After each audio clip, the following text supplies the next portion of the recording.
Te voy a decir una historia para que tú tengas un poco de idea de lo... Si quieres tomar un poquito de agua. No, no, está bien, no, está bien. Te voy a hacer esta historia, mira. Estábamos ahí por lo menos por un año ya. Y Ese fue después que tu sí. hermano salió. No, antes. Antes, okay. cuando estábamos juntos. Ok. Y la guagua nos dejó un viernes allá arriba en la San Antonio, antes de bajar para el control, para los rieles. Donde tú vivías. Sí, nos dejaron ahí. Y nosotros veíamos la calle bien rara ese día. Estaba bien desolada el viernes.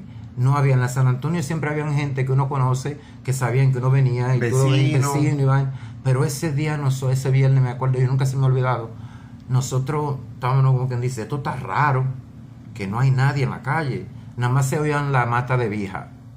De vija. De vija, no, ¿cómo se llama eso? Javilla. De Javilla. De la mata de Javilla, nada más se oían la mata de la Javilla, porque al frente de donde nosotros vivíamos estaba el Club Listín Diario, ¿entiendes? Y había mucha mata de Javilla arriba, hasta la calle Triste, que en ese tiempo le decían la calle Triste, yo no sé si todavía lo llaman.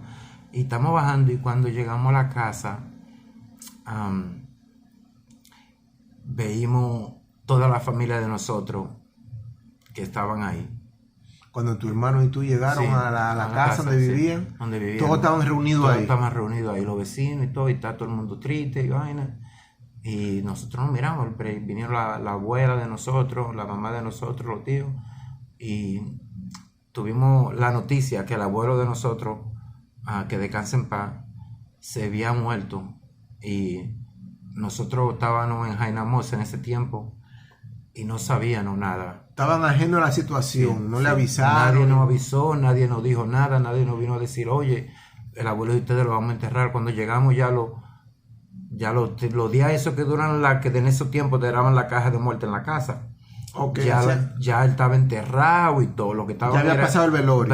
Ya se había ido todo lo que uno nos quedábamos como quien dice. Pero quizá tú no piensas que eso, quizá porque como ya ustedes eran niños, recuérdate que en esos momentos de dolor a los niños muchas veces es bueno mantenerlos fuera, aunque ellos sientan, pero fuera de ese sufrimiento. Sí, pero el único problema con eso es que cuando tú vives los primeros años de tu vida con tu abuelo y tu abuela y tu mamá y tu tío, todo el mundo junto, ¿tú entiendes? Si hay un afecto. El abuelo de nosotros tenía mucho afecto en nosotros, sí. ¿Tú entiendes?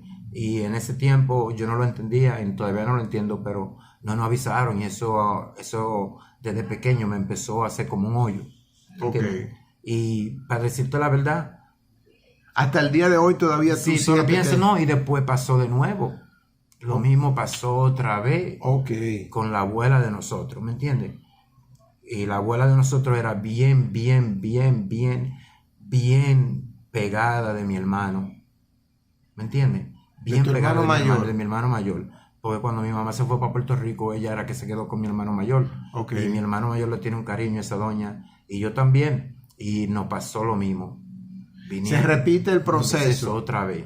Pero vuelvo y te repito, muchas veces en esos procesos a los niños, los padres, los adultos quieren mantenerlos fuera porque son procesos dolorosos. Quizás no fue porque ellos no quisieron decírtelo o avisártelo, porque habían podido llamar y avisarle, pero vuelvo y te repito. Sí, yo entiendo eso, pero que cada persona es diferente y cada persona coge las historias de su vida y los momentos tristes y los momentos malos. Sí, cada quien es emocionalmente, cada quien es diferente. Son cosas que quizá por más tarde tú vas a darte cuenta, más tarde tú te vas a dar cuenta que llega un proceso en mi vida que tú miras para atrás y dices, oh, mira, esto afecta a más adelante. Yo te voy a explicar más adelante por qué. Pero eso fue en cosas que nunca se me han olvidado y que siempre la he mantenido en el corazón, tú sabes. Sí, no, que el lazo familiar mantiene a uno siempre, por más lejos que uno esté más a distancia, el lazo familiar te mantiene cercano.